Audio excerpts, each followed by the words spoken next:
This is Red Off Runner Entertainment Blog coming at you with another MLB observations of the Hotstove edition Week 18 ending last year's 2023 season, going into this year's 2024. So spring training right now is not just people ramping up and getting ready. Starters are going like pitchers 3 innings. Regular everyday players are going to go 4 or 5 innings. They're starting to make decisions on what's going on with the roster moves. So Kevin Herger to sign a minor deal with the Brewers to gain organizational depth. Jose Soriano, the Angels are stretching him out in spring training to be a starting pitcher because, again, when you lose Ohtani and your rotation wasn't that good in the first place, you just need arms. Vaughn Grissom most likely is going to start the year in the injury reserve for the Red Sox. So, again, don't think that was the best move to trade Chris Sale for a guy like him because, again, he's proven that he lost his everyday gig to a guy who lost his job to someone else. Like, it's a whole rotating thing from the whole Arcia losing his job to Willie Adames, losing his job to Wander Franco, blah, blah, blah. It's a whole circle. Harold Castro's taking his talents to Mexico. The utility man will go there. Maybe they'll help him out get a deal later in the year. Ronald Acuna has some sort of meniscus irritation, so he could be starting the year on the injured list. Yankees have outrighted infielder Jordan Roshan. Greg Burt also taking his talent to Mexico. He was on the Yankees when the Yankees were like competitive and being a playoff team, but the dude could never stay healthy. That's one of the reasons why they upgraded with Anthony Rizzo. Angels have cut shortstop Richie Martin. Definitely someone will pick him up because he's been a major league shortstop, even if it wasn't a great experience for the team, the Orioles, when he was their shortstop as a Rule 5 pick, but someone will pick him up. Andre Lipschultz has been traded to the Dodgers for like cash. Saw him appear in a game versus the White Sox this week. So again, he's just another position player that the Dodgers have on their 40-man roster. Sonny Gray, the big-time free agent signing for the Cardinals, commits to start of the season due to a hamstring injury. That's not good. They spent a lot of money on him to be in the front of this rotation. Lucas Giolito has some elbow issue and could start the season on the injured reserve list. Well, he was your free agent signing. He was your official, this is our free agent pitching signing. And I'm still going to question why you're trading Chris Sale because all you got was Vaughn Grissom, who's going to be hurt. Because imagine if Giolito was healthy and he and Chris Sale was your 1-2 with Brian Bello and Nick Pivetta. That's not a bad 1-4. I'm not saying that it's the worst, but the Rays are going with guys who are unproven and injury prone. The Yankees are also kind of banking on Marcus Stroman to help Garrett Cole and having rebounding scenes from Rodon and Nestor Cortez health-wise. And the Orioles, Kyle Bradish is dealing with some injuries. But again, and the Blue Jays have a good 1-5. But apparently Gosman and Alek Manoah also are dealing with injuries, could start the injured list in the year. So again, Red Sox could have been up there with rotation-wise with their division rival. Verlander, who the Astros got back in the deadline from the Mets last year, they're hoping that between him and Framber Valdez and Lance McCullers, they have a top 1-3. Well, he's going to start the year on the injured list as well, joining Max Scherzer of the Rangers and Jacob deGrom of the Rangers. Tristan Beck is going to be out 8 weeks for the Giants, and Sean Helsley has an elbow sprain. Braxton Garrett Jr. for the Marlins, he's going to start the injured list. So again, fragile and inexperienced rotation in Miami. Dory Maroon has a elbow injury. Ligament is in his elbow, so he's going to start the injured list to start the season. Atlanta signed Sky Bolt to a minor league deal. The former A's, I think Padres and whatever backup outfielder will be a good rotational depth. Pirates announced on Major League Baseball trade rumors, I don't know why this was a report, that Paul Skenes is not going to make the roster.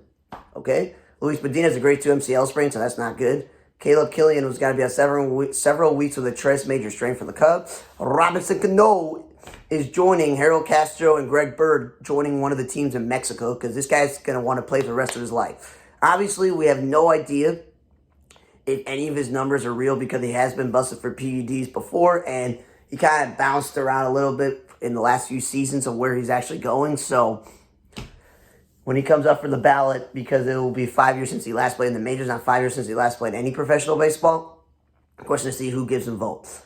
Elvis Andrus signed a minor deal with the Arizona Diamondbacks, and again, they have Kevin Newman. They're going with Perdomo as the starting shortstop, and they had a rookie last year that got a lot of at-bats, and they said goodbye to Nick Ahmed, their longtime shortstop, and still have Jace Peterson and Emmanuel Rivera on the bench, and they have Suarez at third base, Ketel Marte at second base, and Christian Walker at first base, and Jock Peterson at DH. So there's no room on the roster. Now, if something happens to any of the infielders, maybe Elvis Andrus gets called up from AAA, but I highly doubt that. There are teams that don't have great shortstops or second basemen or a good bench spot for a player. So I'm just thinking that maybe, just maybe, he would be a good option for other teams. Biggest news that happened literally right after I recorded this video last week, because the normal way I record these videos is I go to work at 8, 9, or 10 a.m. in the morning, and I come home right before the Sabbath starts, and it's one of the first things I do is record this video between 3 and 5 o'clock. As you notice, these videos have been recorded and uploaded pre-4 or 5 o'clock because I don't have a paying job right now. So, again, like, rate, subscribe to these videos so I can get to 100 subscribers. Same thing with the Spotify for On The Radar account. Get to 100 there, but some of these moves will happen later in the day. So, Matt Chapman signed a 3-year deal for $54 million. So the Giants just said, you know what? We get a guaranteed two-way player at third base. We spent a lot of money on Lee to be our center fielder, and we spent a lot of money on Soler to be our DH. And we have a new manager in Bob Melvin. So, like, we made a lot of new additions to this team. I like this move, but again, the Giants were a team that's going to go with J.D. Davis and David Villar as the platoon system at third base, and sometimes Wilmer Flores. Then they were going to go with, again, the rookie shortstop, and they just signed Brandon Crawford to be, not Brandon Crawford, he went to the Cardinals. They signed Nick Ahmed to a minor league deal. And they also then were like, we're going to go with Tyro Shaw second base, and we got some other guys in the four-man roster. And then they're like, well, Wilmer Flores is going to play some first base, and Lamonte Wade Jr. is going to play first base, because literally Yastrzemski is in left, is in one spot, Conforto's in the other, and Austin Slater is going to do the other. So they're all about, we got multiple guys on this 26-man roster who are going to play every position, blah, blah, blah, blah, blah. Well, now they're stuck because Chapman's an everyday player, and what are you going to do with both VR and Jonathan and J.D. Davis? Are you going to trade one, cut one, see if they can send him through waivers to the minor leagues? That's like an issue there. But again, a lineup that is him and Soler and Michael Conforto, if Lee's going to be the leadoff hitter, that does not really scare anyone. And the rotation outside of Logan Webb and maybe Alex Cobb, if he's healthy, also doesn't scare anyone either. So it's a good move for them because it's surely an upgrade at third base defensively and offensively, but it doesn't really move the wire when the Dodgers are so much better. I think the Diamondbacks are also way better than them as well, that they're just really fighting with the Padres for third place in that division. Chapman probably could have helped the Blue Jays by staying on their team because he was a huge part of their success the last few seasons, but it is what it is. Zach Wheeler signed a $126 million extension over 3 years with the Phillies. After locking up Aaron Nolan to this huge contract in the offseason, they're like, we want the top of the rotation to be set. We're still paying Tayshaun Walker all this money, and we really like Ranger Suarez. So, like, we want our 1 through 4 set for the next couple of years because they want to be competitive because they're paying Bryce Harper, JT Realmuto, Trey Turner, Kyle Schwarber, Nicky Castellanos all this money for I don't know however much longer, but they're paying them all this money. And the Phillies are doing the right thing. They want to be competitive. The one thing they have to do is figure out the bullpen and the closer role on a consistent basis, and maybe they'll be a World Series winner. Brad Miller signed a minor deal with the Padres, and again, mentioned the Padres don't have an everyday DH. They're playing a shortstop in Cronenworth at first base, and they're playing a Bogart second base, so it's kind of weird, and they don't have a set outfield. That just means Brad Miller can get an opportunity to play everywhere in DH if he makes this team. Tyler Duffy underwent a procedure to treat melanoma, so prayers up to him. Hopefully he gets better. Pirates have signed Eric Lauer. Oh my God, there's so many teams recently, like the Mets and the Red Sox and the Blue Jays. They're like, man, we got some injuries to our rotation.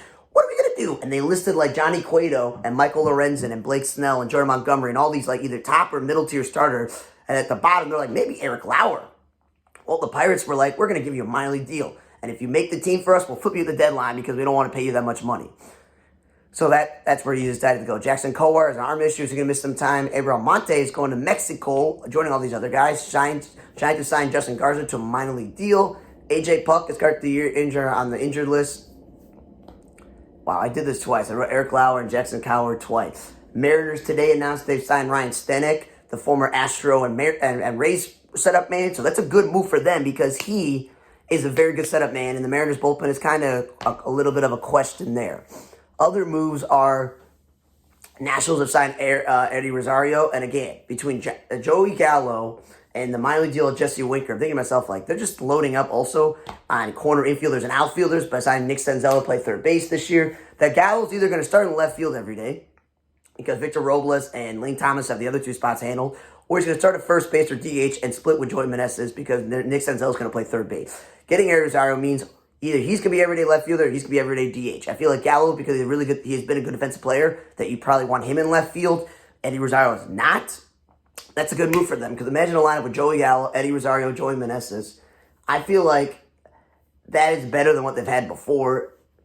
So I feel like Eddie Rosario could have helped Detroit and maybe Cleveland and maybe going back to Minnesota before they got Manuel Margot and the Orioles maybe as their DH, or, there's just a few teams I thought he could have helped out at either left field DH, but interesting decision for him to go there. Red Sox announced Brian Bello gets a 6-year, $55 million extension. They really, really like this young pitcher.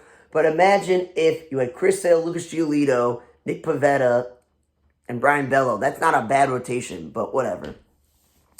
The A's announced some renderings, which I'm going to get to in one moment. And Josh Donaldson and Mike Zunino announced their retirements. And in the baseball world, we lost Ed Ott, Ewell Washington, Larry Demery, John Oldham, and Tom Coulter. So I'm going to get to that right now. So rest in peace to Tom Coulter. The pitcher passed away at 88. He only played for the Phillies and White Sox. So it was a 0-0 record with a 5.64 ERA and 20 strikeouts. He also worked for the Pennsylvania Fish and Boat Commission as a law enforcement officer. So that's an interesting career afterwards. Rest in peace to Tom Coulters. Then we got John Oldham, who just played for the Reds in 1956, but went on to become a big-time coach as well, where he won 5 Coast Conferences, 3 WTCs, 4-time Western Conference Coach of the Year, San Jose State Baseball Hall of Fame, San Jose Sports Hall of Fame, and Humboldt Crabs Hall of Fame. So obviously, his only MLB appearance came as a pinch runner for the Reds, and he's one of 2 pitchers, the other being Larry Yount, who appeared in the Major Leagues without throwing a single pitch. And he obviously went to San Diego State, San Jose State. And of course, obviously after his career was over, he was a pinch runner for Ted Kaluski. And so from 70 to 84, he coached San Jose City College. And from 85 to 87, he coached the Broncos of Santa Clara University, led him with 4 NCAA appearances and 3 West Conference championships. So that's pretty darn good. He turned his little MLB career to a long-time coaching career, passed away at 91. Rest in peace to him. Rest in peace, Larry Dermy, the 29 record and 23 losses. So a win-loss record, pretty good. 3.72 ERA, 2.70 strikeouts. Played for the Pirates in the 70s. He also appeared in the film No, a documentary as well. So rest in peace to him at 67. Rest in peace to one of the Royals' best shortstops they've ever had in Ewell Washington. He never made an All-Star team, and he finished his career with the Expos and the Pirates at the end. 251 lifetime average, 27 homers, and 255 RBIs. He had a toothpick in his mouth throughout his whole time he's playing career. He was part of this Kansas City Royals Baseball Academy where they looked into getting players from all over the place. It didn't matter where. Tigers went and got ex-convicts. The Royals had this academy that they decided, we need to do this. And apparently there were one of 3 MLB players with Ron Washington, not related to him, and Frank White, to have been products of this academy to be the best players that came from there. Frank White's the greatest second baseman in Royals history. And we all know Ron Washington, the current Angels manager. Yeah, it was pretty good for them in 1980 LCS and the 80 World Series and 81 and 84 playoff series because he was pretty good in the playoffs as well. He also played in the baseballs independent league. Then he was hired as the manager of a minor league team and coached in the majors and minors as well for the Royals, Dodgers, and Twins and Red Sox. And apparently he worked at Mookie Betts in 2013, helping with his swing to become more of a power hitter. And then even in 1982, even though he was retired, he played in a minor league game. So rest in peace to Ewell Washington, passed away just 70. Rest in peace to Ed Ott, the former Pirate Angels catcher, won the World Series with the Pirates in 1979, a 259 lifetime average, 33 homers, and 195 RBI. He went also into coaching with the Astros, serving under manager Art Howe, where he was member for his on-field altercation against the Reds. Brad Dibble ignited a ball where he threw a pitch behind the Astros' Eric Yielding late in the game. A melee ensued, and he and Dibble kind of got into a fight, so that was pretty interesting with a chokehold, and Dibble's face turned blue. He also served as bench coach for the Tigers in the early 2000s, did independent baseball with the Canadian and American League, where he coached and managed and stuff like that. He has passed away to 72. Rest in peace to Ed Ott. Now, happier news. Mike Zunino, congratulations on your one-time All-Star career, the Golden Spikes Award and the Dick Hauser Award. Lifetime 199 batting average, because the end of his career did not go so well. That's kind of why it dropped down. 149 home runs and 372 RBI. So Mike Zunino's the case of really, really good, talented prospect on a team that's never good at catcher. Dan Wilson is the best catcher in Mariners history. And he's okay if you stack him up against all the other all-time catchers. So that's interesting. Obviously, when you're in college and you win the Dick Howser, the Golden Spikes, and the Johnny Bench Award in your junior year, and you become a third overall pick by the Mariners, there's going to be a lot of pressure. And at one point, people are like, is he a good defensive catcher, but he can't hit? Or is he a good offensive catcher, but he can't hit? And obviously, he was good enough in college to get drafted multiple times. And obviously, they took him to the minor leagues, and he kind of wasn't that good for them, so they sent him back down. And it was a whole back and forth of sending him up and down with his career. He did catch a no-hitter, and he has nice establishing high offensive category in 2017. Then he went to do the Tampa Bay Rays. And again, Rays are very catcher-dependent and deficient in their history, too. And, so he finished the 2020 season okay for them, but the Rays finished second best record in the American League, and through the playoffs, he had 4 home runs and 8 RBIs, and the Rays won every game that he had an RBI, including Game 7 of the American League Championship against the Astros. And, of course, they went to the World Series with him, and they lost the Dodgers. They let him go for the 2020 season and became a free agent. Then they re-signed him to a deal for the 2022 season, and in 2021, he made the All-Star game as a reserve. He hit a home run against Tajon Walker in the game, becoming the second Rays player to have an All-Star game home run. And then he had thoracic outlet syndrome, and he missed the rest of all the 2022 season. So then Cleveland's like, we'll give you a deal, but we're going to give you 2 backup catchers to make the load easier. And it just did not work out, and then he was cut. And then no one decided to sign him, so he retired. Okay, 32-year-old catcher, battling injuries, offensive numbers plummeting. It makes sense why he retired. But he's a very interesting case of highly touted college player and prospect for a team that's really desperate at catcher. Then Josh Donaldson announced his retirement, and he had a similar thing. Catcher in the minor leagues and major leagues, became a third baseman with the A's, and then took off. 251 lifetime average, 279 home runs, 816 RBI. Due to injuries and a late blossoming career for him, which is why he's retiring at almost 40 or 38, that's why he only has 279 home runs, 816. I feel like he would have had over 1,000 RBI and over 350 home runs if he didn't start later and all these injuries. But again, 3-time All-Star, was an MVP with the Blue Jays, cover athlete from with the show, won 2 Silver Sluggers, the Hank Aaron Award, then came back and won the Comeback Player of the Year in 2019 with the Braves, and led the league in RBI in 2015. So again, we all know he was in the Cubs trade with Merton, Patterson, Gallagher, that got Rich Hart and Chad Gaudin to the Cubs. And I know that he came in for the A's and played catcher, and they're like, no, we're going to make you a third base. And then it just took off from there, where he won his first Fielding Bible Award for his defense, and he finished 8th in MVP voting. And then, of course, he won a Player of the Week once, made the All-Star team as a starter in 2015, and a lot of people helped him get in. He participated in a home run derby. Everyone's saying that later on in the next year, like, he should be MVP. He won second AL Player of the Award a week season. And then, according to Win Above Replacement, he ranked the highest single total in club history, passing Batista of the Blue Jays. He won the MLB Player of Award, the Hank Aaron, the Silver Slugger, and the Player's Choice for both Major League and American League. And then he won the Most Valuable Player, obviously. And then he got on the cover, as I mentioned. And then made the All-Star team the following year. And then, of course, he finished 4th MVP voting. And then, of course, injuries happened. Didn't really help him out. And then he had a dead arm syndrome, which, again, doesn't help out when you're a good defensive plaer. And that didn't work out. And then they're like, you know what? We're just going to, put you on the 60-day injured list. And then Cleveland was desperate for a catcher. So they're like, a third baseman QB. So because of the injury, I think to Jose Ramirez, whatever it was, and they called him in and he played. And he was all right. Because he was all right, the Braves picked him up. And then he had a huge season with 37 home runs and 94 RBI. And obviously, he had a really good season defensively, ranking best nationally for defensive runs saved, and he won the Comeback Player of the Year.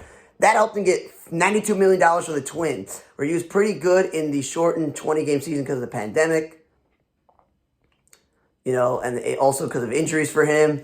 And then he was okay a bit. And then they're like, you know what? We're paying all this money and you've been injured and not okay. So they traded him to the Twins for IKF and Ben Roverit, so that the Twins had the Gary Sanchez and Giovanni Urshela team.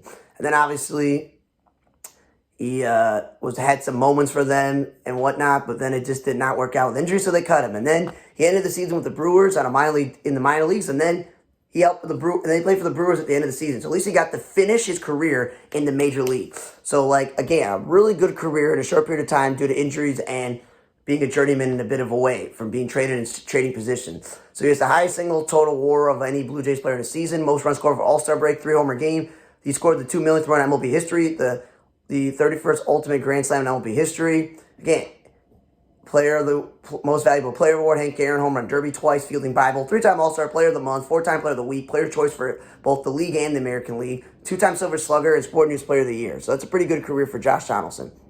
And lastly, the A's have rendered the ballparks where it kind of looks like they're covering up with like a weird roof that just covers up some of it with green and it looks really weird. No offense, but that's what it is. Thanks again for listening to another show of MLB Observations, Hot Stove Edition Week 18, ending 2023 and going this year's 2024 season. Follow me on the table block. I'm Radar. Check out MLBReport.com for all my White Sox articles.